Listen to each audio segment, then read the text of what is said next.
बिस्मिल्लाहिर्रहमानिर्रहीम। अस्सलाम वालेकुम। कैसे हैं आप? उम्मीद है कि बिल्कुल ठीक होंगे। प्यारे प्यारे बहन भाइयों, आज जो मैं रेसिपीज लेकर आई हूँ वो बहुत ही आसान और बहुत ही ज़ायकेदार है। बनाने में बहुत ही आसान और खाने में बहुत ही कुरकुरी, क्रिस्पी और क्रंची है। अगर आपके पास एक आलू है तो आप ये रेसिपी ज़रूर ट्राई करें। इसके लिए सबसे पहले आप आलू का छिलका उतारें। ब्रीक छिलके को कांटे के साथ अलग कर लें और फिर इसको धोकर अच्छी तरह साफ कर लें। आलूओं को धोकर पानी में अच्छी तरह साफ करें और फिर इसको बड़ा क्रश कर लें। इसको बड़ा बड़ा क्रश करें। इसको छोटा हरगिज़ क्रश ना करें। जितना ये बड़ा क्रश होगा उतने ही रेसिपी मज़े की और कुरकुरी बनेंगी। आप इसको बड़े साइज से क्रश करें। देखें जो इस तरह का क्रश होगा। सारे आलूओं को इसी तरह कद्दूकश कर लें। फिर इसमें पानी डालकर इसको साफ कर लें।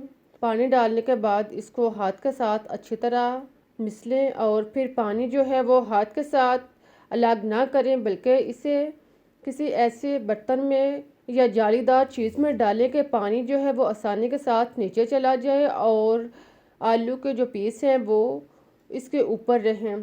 देखें पानी जो है वो आसानी के साथ नीचे है और आप इसको हाथ से दबाकर अच्छी तरह साफ कर लें। इससे पानी जो है वो अच्छी तरह नीचे चला जाएगा। पानी को अलग करने के बाद अब इसको दबाकर अच्छी तरह निचोड़ें और फिर इसको बाउल में डालें। बाउल में डालने के बाद अब इसमें हरी मिर्च इसको बारीक काट कर शामिल करें। हरी मिर्च डालने के बाद अब इसमें नमक 1 चम्मच या जायके के मुताबिक शामिल करें। साथ में पिसी मिर्च काली आधा चम्मच और ज़ीरा पाउडर 1 चम्मच डालने के बाद अब इसमें थोड़ा सा हरे धनिए का छिड़काव करें। इसके बाद इसमें कॉर्नफ्लोर शामिल करें। कॉर्नफ्लोर 2 से 3 खाने का चम्मच डालें। इसके बाद इसको अच्छी तरह हाथ के साथ मिक्स करें। सारे मसाला जात को खूब अच्छी तरह 2 से 3 मिनट तक अच्छी तरह इसको मिक्स करें। अब आप इसको हाथ की मदद से इसके स्नैक्स तैयार नहीं होंगे। इससे देखें अभी ये पानी जो है बिल्कुल अलग हो रहा है। आप इसको किसी ऐसी चीज़ के साथ गोल चीज़ लें, इसमें ये स्नैक्स जो हैं वो डालें।